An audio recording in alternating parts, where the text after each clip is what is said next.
ओम गुरुदेव। गुरु मंत्र, उपवास, एकांत और मौन। आइए ध्यान को और सक्षम बनाते हैं, कुशल बनाते हैं। सबसे बड़ा महत्व सद्गुरु के अनुग्रह का। सद्गुरु देते हैं उस गुरु मंत्र का। बिना सद्गुरु के रास्ता बहुत कठिन और लंबा हो जाता है। कितनी बार यह भी पता नहीं चलता कि हम सही दिशा से थोड़ा ढल गए, भटक गए। लंबे अरसे के बाद पता चलता है कि सही रास्ता, सही मोड़ बहुत पीछे रह गया। योग सूत्र के अनुसार जब हम बिना सद्गुरु के साधना करते हैं तो हमारा प्रवास मूलाधार चक्र से शुरू होता है और सद्गुरु का अनुग्रह लेते हैं तो सीधा हृदय चक्र से हमारा रास्ता निकल पड़ता है। याद रखना मित्रों, एक चक्र से अगले चक्र तक पहुंचने के लिए कई जन्मों की साधना लग जाती है। सद्गुरु से अनुग्रहित होना यानी सदा के लिए सद्गुरु के साथ जुड़ जाना। अब सद्गुरु जिम्मेवारी ले लेते हैं हमारी शिक्षा की, हमारे ध्यान की, हमारे आत्मानुभूति की, हमारे आत्मानुभव की। आपको एक शास्त्र सम्मत सत्य बताता हूं। पेंडुलम लंबक की दो घड़ियां ले लो, एक छोटी एक बड़ी। दोनों एक कमरे में आमने सामने दीवारों पर टांग दो। दोनों घड़ियों का पेंडुलम विरुद्ध दिशाओं में हो। अब कमरा बंद करो और 24 घंटे बाद देखो, दोनों घड़ियों का पेंडुलम एक ही दिशा में घूमते हुए दिखेगा। देखिए, जानिए, दो निर्जीव घड़ियां आपस में शक्ति स्वरूप का तालमेल रखती है। यहां तो सिद्ध पुरुष, मूल पुरुष, सद्गुरु साक्षात आत्मा का संपूर्ण सगुण रूप है। सद्गुरु की शक्ति ऊर्जा संक्रमण से हमारी शक्ति को जगाती है, हमारी ऊर्जा का जागरण करती है, हमारे हृदय में स्थित आत्मा के अंश को पूर्ण आत्मा की ओर खींच लेती है। यही है सद्गुरु का अनुग्रह और यही है सद्गुरु की दीक्षा। गुरु मंत्र। सद्गुरु अपने सगुण अवतार में ध्यान और मंत्ररत होते हैं। सद्गुरु ने सिद्ध किया हुआ मंत्र दवा है, एक शास्त्र है। यह दवा अपने कमजोर, बीमार, विवेक और वैराग्य को तंदुरुस्त बनाती है।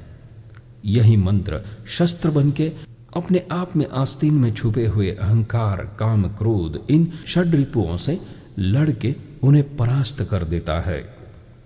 ध्यान की प्राथमिक अवस्थाओं में हमें भावनाओं से, अनेक विचारों से, पुरानी यादों से बाधाएं आती हैं। जब सद्गुरु ने दिए हुए मंत्र का पठन हम करते हैं तो ये सब बाधाओं की तीव्रता अपने आप कम हो जाती है। चुंबक और लोहे के अंतरंग में कुछ भी फर्क नहीं होता। चुंबक की ऊर्जा नियंत्रित एक दिशा में होती है, लोहे की ऊर्जा बिखरी हुई और अनियंत्रित होती है।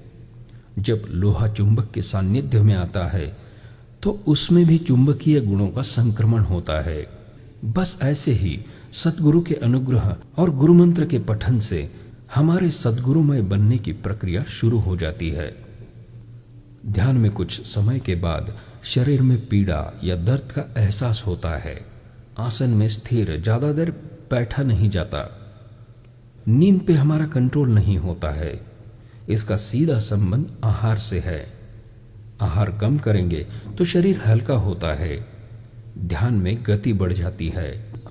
आहार जैसे शरीर को मजबूत बनाता है, वैसे ही आहार चंचल मन और इंद्रियों को भी मजबूत बनाता है। इसीलिए ध्यान के रास्ते में कम आहार लेना लाभदायक होता है। ध्यान की बैठक बढ़ती है और चंचल मन, इंद्रिय शिथिल हो जाते हैं। आहार नियमन अलग अलग तरीके से कर सकते हैं। 24 घंटे में एक बार आहार लेना, आहार में सीमित पदार्थ होना, एक अन्न, 2 अन्न, कभी सिर्फ फल तो कभी पानी। उपवास से शरीर शुद्धि होती है, रक्ताभिसरण सहज होता है, कोलेस्टेरॉल की मात्रा भी कम हो जाती है, इसमें रक्तवाहिनियां खुल जाती है। हाइपरटेंशन की बीमारी, जोड़ों की बीमारी, कई तरह की बीमारियों से मुक्ति मिल जाती है। पानी पे जब उपवास करते हैं तो साक्षी भाव जागृत होता है। त्रिगुणात्मक प्रकृति में उपवास से तमोगुण पहले पिघलते हैं, फिर रज से सत्व की ओर हम बढ़ते हैं। पानी के उपवास का जब अनुष्ठान करते हैं तब त्रिगुण रहित अवस्था का सूक्ष्म एहसास होना, अनुभव आना, दृष्टांत होना शुरू हो जाता है। अब एकांत और मौन के विषय में जानेंगे।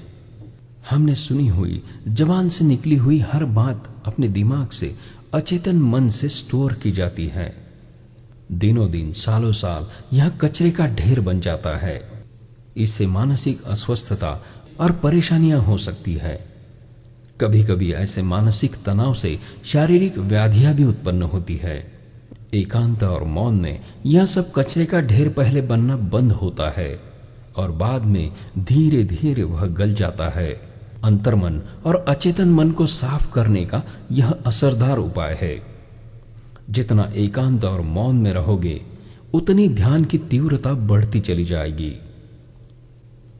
ओम